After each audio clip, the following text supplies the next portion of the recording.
Hello friends, हमने पहले भी वीडियो लेक्चर अपलोड किए हैं जिसमें सेंटर ऑफ मास फ्रेम पर वर्क कर रहे थे। आज एक नया question centre of mass frame में वर्क करें, और है तो एक क्वेश्चन पुराना, एक क्वेश्चन एडो में भी है और बहुत पॉपुलर क्वेश्चन है, आपको बहुत सारे बुक्स में मिल जाएगा। लेकिन हम इसे सेंटर ऑफ मास के फ्रेम में एक नए ढंग से सॉल्व करें। आइए क्वेश्चन को देखते हैं। क्वेश्चन ये है कि एक फ्रिक्शन लेस सरफेस पे टू बॉडीज रखी गई, मास m1 और दूसरी मास m2।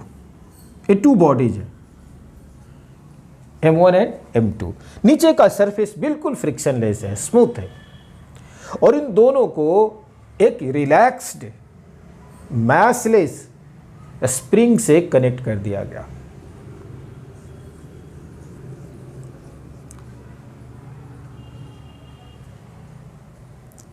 स्प्रिंग अभी इनिशियली रिलैक्स्ड है, ना इलोंगेटेड है ना कंप्रेस्ड है। इसका ओरिजिनल लेंथ L0 है। इसकी stiffness of spring, stiffness of this massless spring has no mass,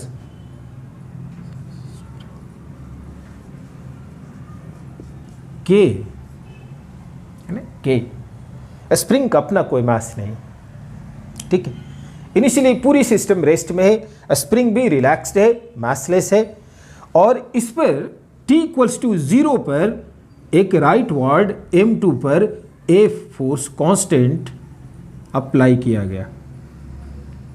force magnitude और डायरेक्शन वाइज कांस्टेंट है, राइट वर्ड अप्लाई किया गया, ठीक है ना। अप्लाई करने के बाद मैक्सिमम इलोंगेशन इन स्प्रिंग क्या होगा हमें बताना है। क्या हमारा टारगेट है? मैक्सिमम इलोंगेशन इन स्प्रिंग की बात करेंगे। और हमने आपसे कहा कि इस क्वेश्चन को बहुत सारे तरीकों से किया जा सकता है, inertial frame, non inertial frame, बहुत और भी वे लेकर चल सकते। हम इसे यहाँ पे non inertial frame centre of mass जो है उसमें हम कैलकुलेशन करेंगे, ऑब्जर्वेशन करेंगे और इसको सॉल्व करेंगे, क्योंकि ये सारे मेथड से ईजियर होगा, ठीक है ना। तो सबसे पहले मैं सेंटर ऑफ मास की एक्सेलरेशन को फाइंड आउट कर लूँ।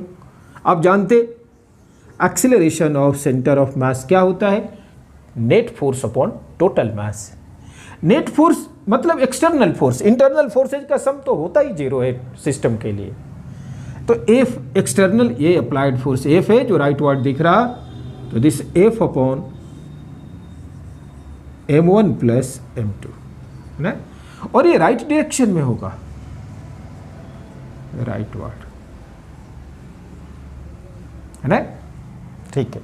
ये acceleration of centre of mass, right word है, ये खुद एक्सेलरेटेड है, इसलिए नॉन इनर्शियल फ्रेम यहां पर है सेंटर ऑफ मास।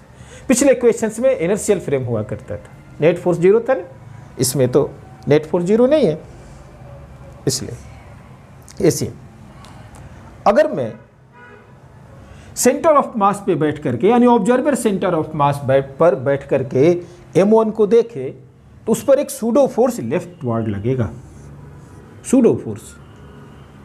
और कितना लगेगा? सूडो फोर्स होता है mass of that body, individual body, into acceleration of observer, acceleration of frame of reference, but direction must be opposite. Direction centre of mass का right word है, इसलिए इस पर फोर्स लेफ्ट वर्ड लगेगा। और कितना लगेगा सूडो फोर्स? मैं इसका नाम F1 दे देता हूं, pseudo force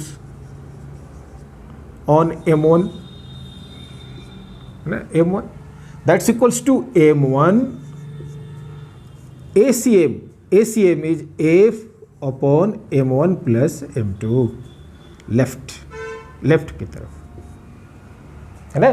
centre of mass observe करूं तो m1 पर लेफ्ट डायरेक्शन में mass of m1 into acceleration of centre of mass F by m1 plus m2 है, ये एक्टिव होगा, लेफ्टवर्ड है।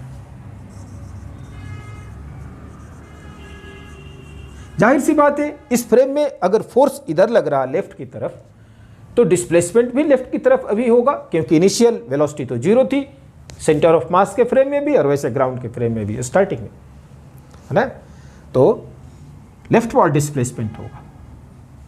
वैसे ही m2 पर सूडो फोर्स लेफ्टवर्ड ही लगेगा, क्योंकि सेंटर ऑफ मास का एक्सेलरेशन राइटवर्ड है, राइटवर्ड है। तो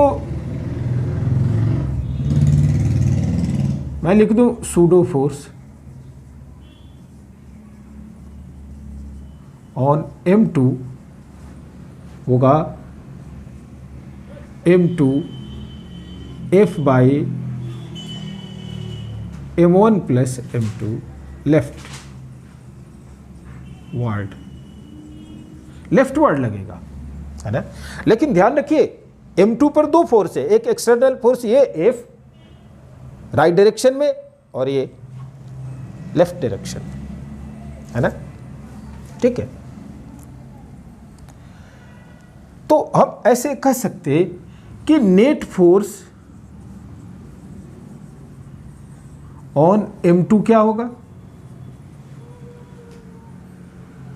ये F एक्सटर्नल और ये सेंटर ऑफ मास के फ्रेम में मैं इस सूडो को भी एक्सटर्नल ही समझेंगे, तो that will be F minus pseudo force acting on m2 जो लेफ्ट है, तो F minus m2 F by m1 plus m2, but ये नेट फोर्स राइट वर्ड हम ले रहे हैं, राइट वर्ड, ठीक है ना, right word, net force right word, इस पर नेट फोर्स लेफ्ट वर्ड, और इसका मैक्सिमम डिस्प्लेसमेंट हम मान लेते हैं सेंटर ऑफ मास के रेस्पेक्ट में x2 है, इसका क्या था x1। सेंटर ऑफ मास के फ्रेम में चाहे वो सेंटर ऑफ मास खुद का एक्सेलरेटेड हो या नहीं हो, ऑलवेज एवरी इंस्टेंट पे सेंटर ऑफ मास के फ्रेम में net momentum of the system 0 होता है। अगर इसकी जब m1 की velocity left word centre of mass के रेस्पेक्ट में 0 हो जाएगी, मैं बार बार बोल रहा हूं सेंटर ऑफ मास के रेस्पेक्ट में, मैं ग्राउंड के रेस्पेक्ट में बातें नहीं कर रहा अभी, तो सेंटर ऑफ मास के रेस्पेक्ट में जब जिस टाइम में m1 की वेलोसिटी 0 होगी, उस टाइम में ही सेंटर ऑफ मास के फ्रेम में m2 की भी वेलोसिटी 0 होगी। क्यों? क्योंकि दोनों m1 v1 plus m2 v2 को हमेशा 0 होना चाहिए, क्योंकि एवरी इंस्टेंट पर सेंटर ऑफ मास के रेस्पेक्ट में सिस्टम का मोमेंटम 0। जब m1 की वेलोसिटी नॉन जीरो थी तो m2 की भी नॉन जीरो होगी, क्योंकि m1 v1 plus m2 v2 must be 0, बेशक v2 अपोजिट डायरेक्शन में होगा सेंटर ऑफ मास के रेस्पेक्ट में, तो इसलिए दोनों का सम 0। जब ये 0 एक्चुअली हुआ सेंटर ऑफ मास के फ्रेम में, तो इसको भी 0 ही होना पड़ेगा, और दोनों का इंडिविजुअल उस समय मोमेंटम जब 0 होगा, यानी वेलोसिटी भी 0 होगी इंडिविजुअली सेंटर ऑफ मास के फ्रेम में, तो वो मैक्सिमम एक्सटेंशन का केस होगा। ये मूव करते करते maximum extension they centre of mass के फ्रेम में, यानी मैक्सिमम डिस्प्लेसमेंट x1, ये maximum displacement right word x2। तो what would be net extension, maximum extension in a spring x1 plus x2, यानी हमारा कैलकुलेशन का टारगेट क्या है x1 plus x2 find out करना, जो maximum elongation in a spring. I hope you have no doubt in this one. आइए बात करते हैं अब इस केस के लिए हम वर्क एनर्जी थ्योरम यूज कर लेते हैं, है ना। हमने पहले कहा है आपसे, इनिशियली सब रेस्ट में थे, यानी सिस्टम की काइनेटिक एनर्जी 0 थी। फाइनली भी सेंटर ऑफ मास के रेस्पेक्ट फ्रेम में ये सब रेस्ट में ही हो जाएंगे दोनों, जब मैक्सिमम इलोंगेशन का केस होगा, और फिर से काइनेटिक एनर्जी 0। तो what about change in kinetic energy, 0 से 0 तक आई, बीच में कुछ हुई, बीच से हमें क्या लेना देना, तो finally change in kinetic energy 0 हो गई। इसका मतलब कि work done by external force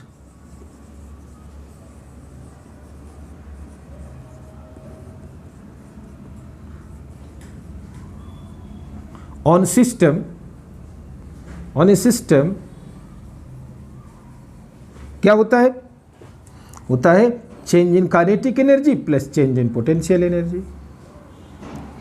kinetic energy की चेंज इनिशियल और मैक्सिमम एक्सटेंशन दो पॉइंट्स को हम देखें तो जीरो होगा। डेल्टा यू जो स्प्रिंग फोर्स के ड्यू टू उसमें एनर्जी आई, स्प्रिंग के वर्क डन के ड्यू टू जो एनर्जी आई। एक्सटर्नल फोर्स का वर्क डन क्या होगा? आइए पहले हम M1 पर वर्क डन देखें। M1 पर फोर्स है ये pseudo force M1 capital F upon M1 plus M2 left word, और सेंटर ऑफ मास के फ्रेम में डिस्प्लेसमेंट भी x1 लेफ्ट वर्ड ही होगा, यानी वर्क डन पॉजिटिव हुआ। फोर्स के डायरेक्शन में अगर डिस्प्लेसमेंट है तो वर्क डन पॉजिटिव। तो work done by external force में work done by pseudo force on M1 यही एक्सटर्नल है सेंटर ऑफ मास के रेस्पेक्ट में, तो हो जाएगा x1 into pseudo force this one M1 F upon M1 plus M2। कोई डाउट तो नहीं? वैसे ही नेट फोर्स ऑन M2 क्या है और उसका वर्क डन क्या होगा? डिस्प्लेसमेंट x2 है, इसलिए मैं लिखूंगा कि नेट फोर्स यहां हमने लिखा है, देखिए F minus of M2 F by M1 plus M2 whole into x2। ये भी वर्क डन पॉजिटिव होगा। क्यों होगा? क्योंकि नेट फोर्स राइट वर्ड है, सूडो लेफ्ट है but net force right word है और डिस्प्लेसमेंट भी सेंटर ऑफ मास के रेस्पेक्ट में राइट वर्ड होगा, है ना। F minus pseudo is right word, so right word हो। ये भी work done positive. Delta K zero that's equals to this delta U change in potential energy of the spring half K maximum extension is x1 plus x2 this whole square half k x square, here x is x1 plus x2। आप ध्यान से देखें, इसको calculate करें। ये m1 plus m2 f, यहाँ भी f है, ये m2f कैंसिल यहाँ हो जाएगा और m1f बचेगा। दोनों में ही बचेगा क्या? मैं इसे लिखूँ तो m1f by m1 plus m2, है ना, ये कॉमन हो जाएगा x1 प्लस x2। आपको कोई दिक्कत? ये स्टेप मैं डायरेक्ट लिख दिया, m1 plus m2f minus m2f, m2f cancel होकर m1f ही यहाँ बचेगा, m1f by m1 plus m2। यहाँ भी ये पोर्शन दोनों में कॉमन होगा, सेम होगा। सी x1 बचा, यहाँ x2 बचा, that's equal to half of K x1 plus x2, I am sorry मैं ऊपर लिख दूँ थोड़ा, half of K x1 plus x2 whole square. एक x1 प्लस x2 से मैं इसको कट कर दूँ वैसे तो, मान लीजिए, तो x1 प्लस x2 क्या बचा? 2k, k बाई 2 को इधर लाऊं, है ना, k बाई 2 को इधर लाऊं मैं, और मैं इस बात को ऊपर लिख दूँ यहाँ पे कि x1 प्लस x2, मैं इसको मिटा भी सकता थोड़ा, मैं अब x1 प्लस x2 ये वाला equals to 2 times of m1f upon m1 plus m2, और ये जो k है डिनोमिनेटर में आ जाएगा, 2m1f upon k m1 plus m2। यही मैक्सिमम एक्सटेंशन है, x मैक्सिमम है, मैक्सिमम इलोंगेशन है। बड़ा इजी वे में हम फाइंड आउट किए, नॉन इनर्शियल में थोड़ा कैलकुलेशन हो जाता है। ठीक है, आई होप कि आप समझ गए। Thank you. आप लोग इस चैनल को सब्सक्राइब करें, अपने दोस्तों में भी बांटें, और हम यहाँ कंप्लीट पैकेज देंगे। अब मैं टॉपिक स्टार्ट करूँगा इसके बाद, और 11-12 दोनों के अलग अलग टॉपिक से स्टार्ट करके पूरी कंप्लीट चीज़ें यहाँ देंगे, जिसमें आपको ना कोई बुक खोजने की ज़रूरत होगी, ना किसी टीचर की हेल्प की ज़रूरत होगी। आप घर बैठे पूरा प्रिपरेशन IIT मेडिकल और अपने बोर्ड का भी कर सकते। मैं आपके बोर्ड के लिए अपने पेज पर पेज का नाम है कमलेश पांडे क्लासेज। मैं इसमें इसके डिस्क्रिप्शन बॉक्स में उसका लिंक भी भेज दूंगा। मैं इसकी थियरी फिर से लिखूंगा और इसका नोट्स बनाकर भी दूंगा। तो ये बोर्ड के लिए भी, हालांकि ये क्वेश्चन बोर्ड के लिए नहीं रिलेवेंट है, लेकिन हम आगे जो बात करेंगे टॉपिक वाइज वो पूरे बोर्ड के लिए भी सफिशिएंट होगा, आईआईटी और नीट के लिए एक्सक्लूसिव मटेरियल होगा। आप अपने क्वेश्चंस, अपने प्रॉब्लम्स मैसेज के थ्रू पूछ सकते, कम्युनिकेट करें। Thank you.